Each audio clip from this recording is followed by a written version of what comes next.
Life is based upon choice, whether you are unconscious of it or you're conscious of it. That's why, in reflection of that grand cosmic law, the lawyers and the judges tell you ignorance is of no consequence.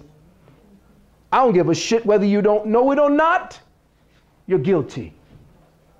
Thus, by choice, whether in your other reality or in the one you now proceed to fulfill the contract from, as you made your contract in that other reality, if you don't know that your present circumstances are based on choice, then shame on you. You suffer the consequences of your ignorance. And thus I say again, the Creator provides the means to realize its own choice to exist. So existence is everywhere the choice to exist. Reality is thus an exercise in what is referred to as linguistic reductibility. Linguistic reductibility. Now what's that? What's linguistic? Language. What's reductibility?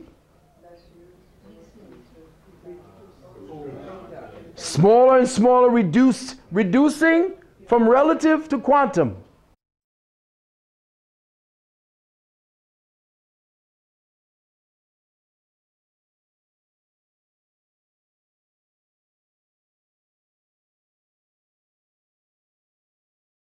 At this point is based upon your choice, whether ignorant or not, to change the relative reality, that is what you call God, into the quantumized reality, which you call existence. So, again, all of these are just the rules of the game, so that when it comes to you applying this in your life, you want to turn out to be a warrior and learn how to use a gun and a sniper better? Learn this first. Ready to go to war?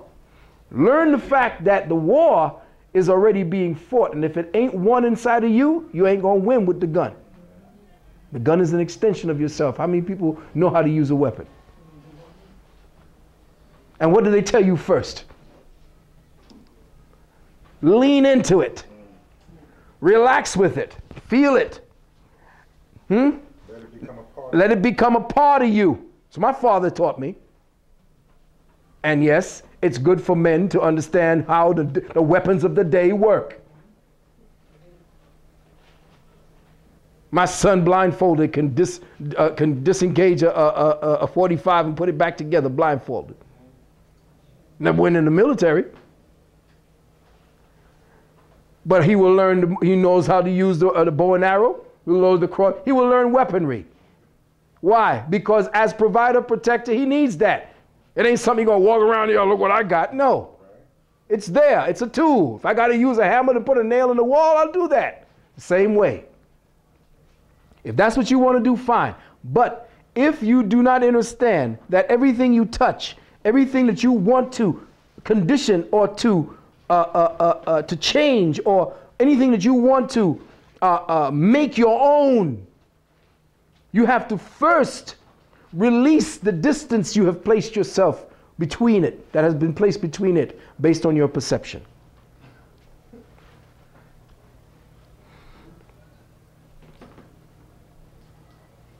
That which is linguistic implies thought or mind as a precursor.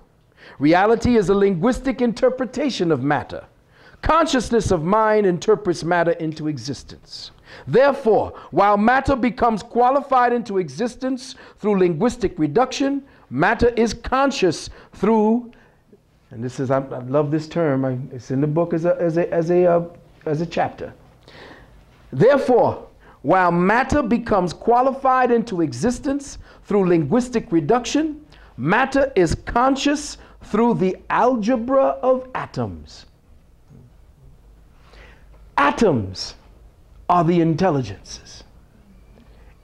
All intelligence is based upon the agreement of atoms to coalesce and work together. How you put atoms together, how you create the atoms to work together, is what makes you the spiritual warrior. You see, atoms are psychoreactive.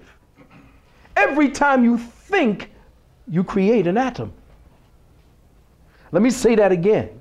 Oh, that's deep. You are an atomic reactor. Every time you think, you create an atom. Or you manipulate the atoms that are swirling around you to agree to coalesce to your reality. You see, once you can see past the madness and change your mind, the condition that has been reinforced by your attention to that thing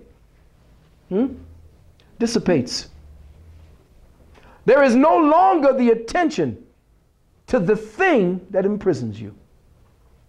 The more he keeps you paying attention to him and keeping him in your conversation constantly 24 fucking hours a day, you're worried about this white devil. Oh, he's coming up. Here he come again. Oh, shit. What am I going to do? You don't even know what a flower smells like. You don't know what real water sounds like against the earth as it flows. You haven't even heard what stillness sounds like, because stillness has a sound all of its own. And the purpose of taking you away from these meditative conditions that put you directly in touch with your higher self is to distract you from that place that gives you back your power. This is why the native peoples have survived. You may have taken the land, but you have not conquered the place that they have been in for the last 50,000 years. You may kill a few that will be sacrificed to go forward to establish another paradigm somewhere else. But the place that we exist in, you can't become a Native American. You can't fucking become Yoruba.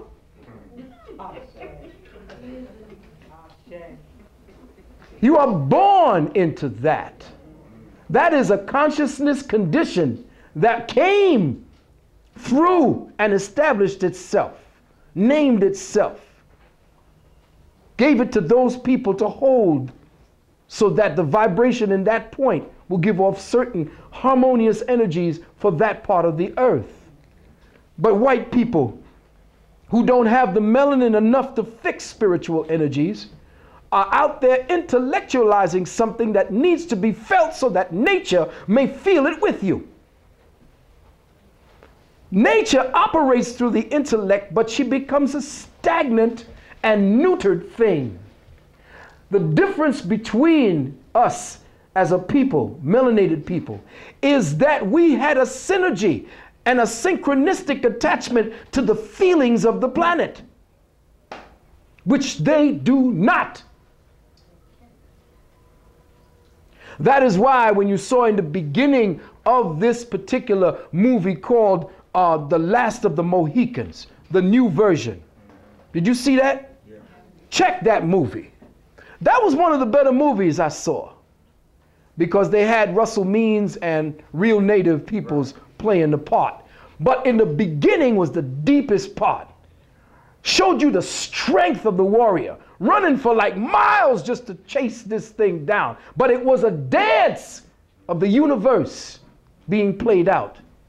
And when they killed finally with the shot, because you got to have eyes. You can't be looking up and trying to find God in the heavens with glasses. It don't work.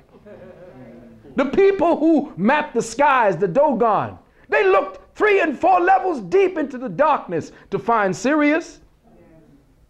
White people were saying, what the hell are they talking about? Ain't nothing up there.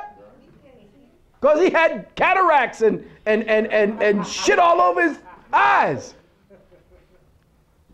When they brought that beast down, they went over to it and collectively touched the carcass and thanked the spirit of that deer, apologized for taking its life, saying that we need to eat. But you got this devil out there on his sports program, taking down deer to hang the necks up in some guy. This is a savage. When the white man came in, he saw a high civilization, but because we were in huts and in skins and naked, he thought that, oh, these guys are beasts. We're wearing clothes, so we are sophisticated and we're civilized, not realizing that they were gods and they knew how to interface with nature naturally.